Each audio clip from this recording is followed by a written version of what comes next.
We will go to public testimony. The rules for public testimony are on the screen, and I would ask that speakers are respectful of these rules. I would also note that the board does not take public comments on items related to personnel or individually named staff. The majority of a speaker's time must be spent on the topic he or she has indicated they wish to speak about. I would also like to note that each speaker has a 2-minute speaking time. When the 2 minutes have ended, please conclude your remarks. Ms. Scheck, would you please read off the speakers on the list, 3 at a time? Thank you.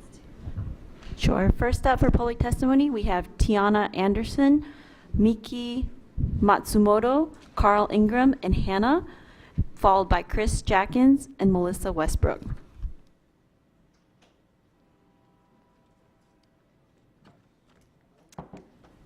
All right, let's get it. So the first thing we would like to talk about, hi, I'm Tiana, this is Miki, we're from Garfield High School. Oh crap. First thing we'd like to talk about is the fact that we only have 2 minutes to speak. We propose that there's a student representative on the board. I know Cedric has maybe brought that up during your time, but we think that the communication between students and the board is it's lacky. Second thing we would like to talk about is the Black Lives Matter Curriculum Week.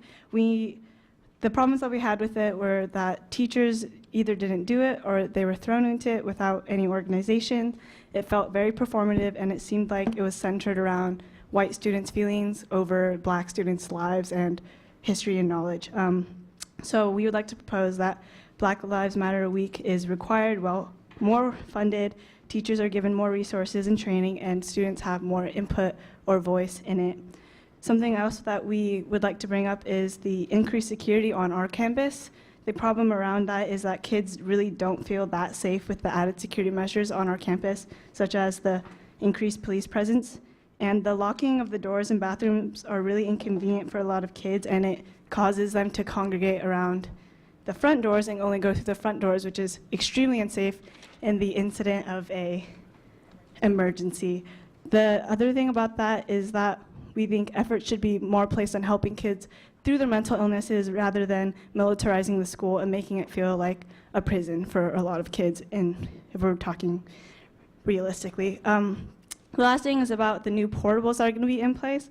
The portables will be taking away a lot of parking. It's contributing to the overpopulation of Garfield, and it disrupts a lot of the neighborhood around our school, as well as it's not enough space for our staff, students, and other resources that use that area. And that's 2 minutes. Thank you.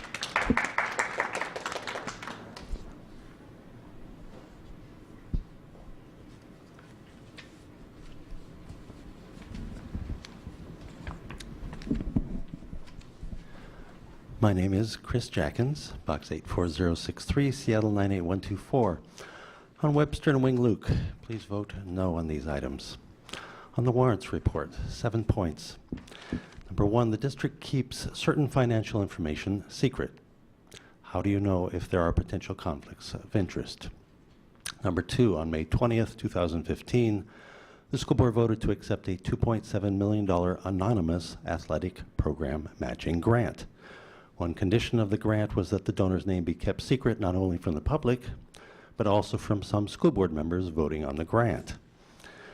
Number 3, before voting on acceptance of the grant, the superintendent and each board member publicly stated whether or not they knew the identity of the donor and whether they had any connection to the donor. Number 4, the board is in the middle of a process to consider hiring a new superintendent. Have superintendent candidates been asked to publicly disclose potential conflicts of interest related to the secret grant? Number 5, have you considered how conflicts might come up? School sports issues are often in the news. High-profile coaches and students switching from school to school. Problems involving a wealthy donor and Bellevue sports teams. Professional sports team owners attending Seattle Public Schools sporting events. Number 6, I made a public records request which the district responded to. Number 7, according to district documents, the donor of the secret grant is professional sports team owner and retired Microsoft billionaire Steve Ballmer through his foundation. Thank you.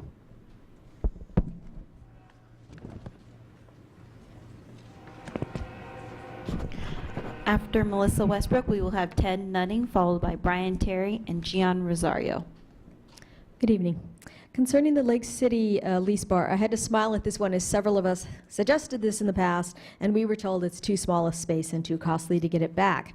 The bar studiously avoids saying how much the district made when it created this lease. That's a key piece of information that you should have. What would the district use the rental money for? Because what should happen with the money is it should be banked, because when the district does need the building, it will need renovations to be a school building again, and that's not cheap. Quote, the revenue from the rental operations will help recoup the costs associated with the lease back, but only if the district uses the building as a rental for at least 6+ years. And the district would not make nearly $1 million a year. They say it would make just under $700K. The district says it's searched for land. Well, if they really need space, there's always Oak Tree, and you could do with a lot more land than that. Lake City might only be useful as an interim for smaller elementary projects, and you still have to fix it up, and where is the money for that? So no to this idea. To Memorial Stadium, in the news that an O'Day Boy Scout and his friends cleaned up the area around the memorial. That is the reason we have Memorial Stadium. In a word, shameful.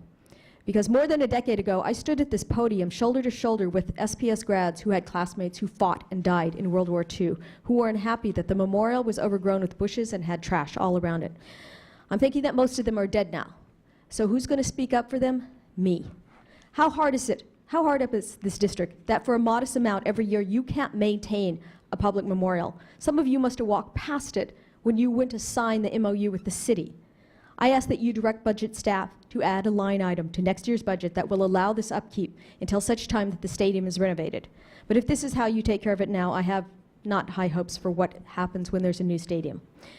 It's disgraceful, it's disrespectful, and again, shameful.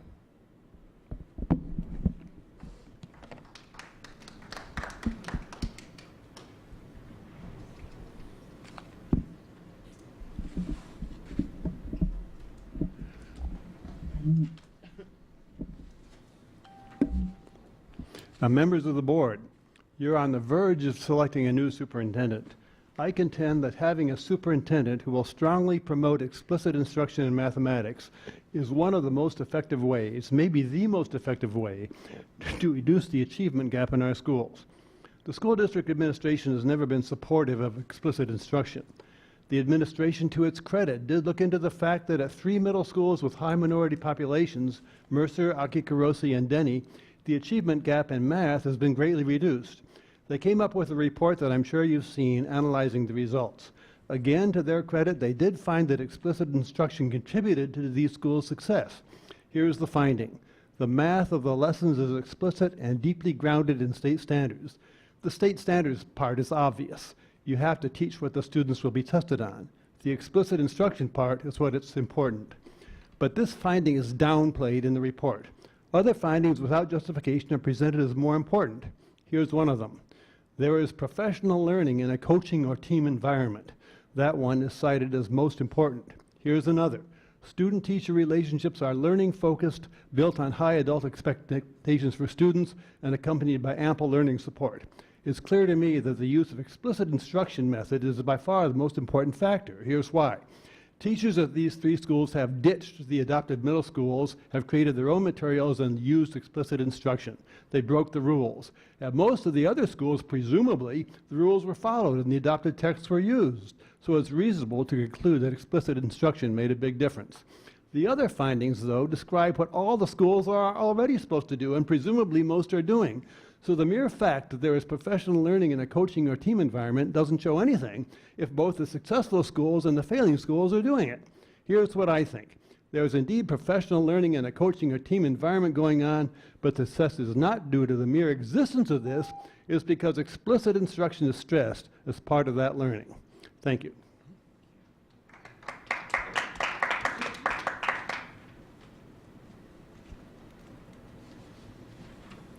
Good evening. Thank you for prioritizing equity in advanced learning. District staff believe that our current service model does not meet the needs of most underprivileged, highly capable students. Universal test results make this clear. If we were to test 600 white students, roughly 80 would be identified as highly capable. But when we tested 600 black students, only 6 were identified. Most highly capable black students were rejected because the service model was deemed unable to meet their needs. This is the heart of the problem. Federal Way has done a great job of addressing this. They identify students in accordance with the WAC and then adapt the service model to meet their needs. I know that changing the service model will be controversial, but I also know that you are committed to making real improvements to equity in advanced learning. Changing the service model is the only way to accomplish this. Thank you for addressing this issue and ending 3 decades of racial inequity in our schools.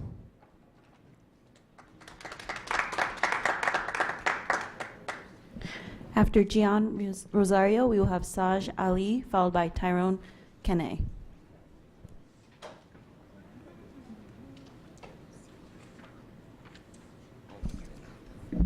Okay. I know. Shut up. Hello, Seattle School Board members. My name is Gianrosario, student from Rainier Beach High School. Back in December, there was a resolution made to better communicate the school board's opposition to any changes to the city land use code that would allow charter schools to seek departures from land use and zoning standards currently available to Seattle Public Schools. So we may have temporarily stopped the construction of the Green Dot High School, but it doesn't prevent Green Dot from combining the middle school that already has under construction and turning into a middle and high school. With this newfound information, we have to call into question how they were able to build the charter school in the first place. The Seattle Municipal Code 23.79 allows only Seattle public schools, not charter schools, to seek departures from development standards, preventing Green Dot from obtaining approval for the proposed building. Again, somehow they were able to do this. Under section 23.79.002, initiation of development standard departure procedure, the Seattle School District may apply for development standard departure for public school structures. This is only for Seattle School District, not Green Dot Charter School. And under section 23.79.004, application for development standard departure, a representative of the Seattle School District had to be a part of the committee, and I hope they weren't, but it states that the advisory committee that makes these zoning determinations must include a representative from the Seattle School District. I believe this did not happen, so it was convened unlawfully by the Department of Neighborhoods.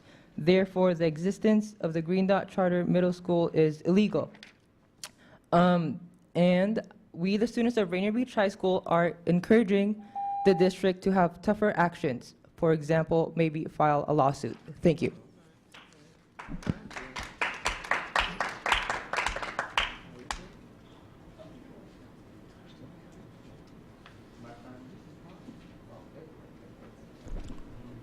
Naj Ali? Not here, okay. Go ahead.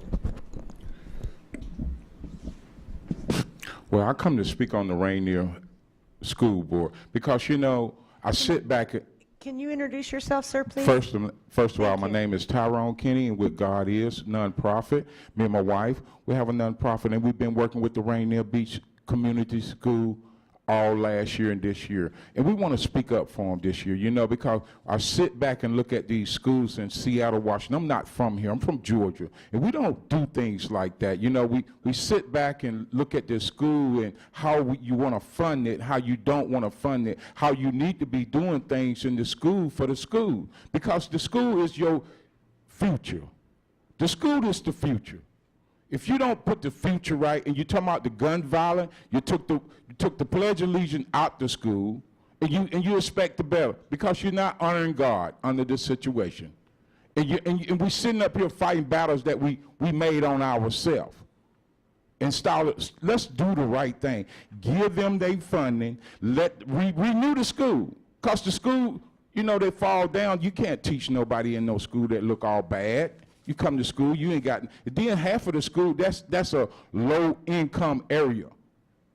And we're not supporting that school correctly. We're not supporting all the schools in this state good anyway. And it's sad to see. I've been here 3 years and y'all not doing nothing correctly. You need to get together and get your minds together because that's your leaders for the years.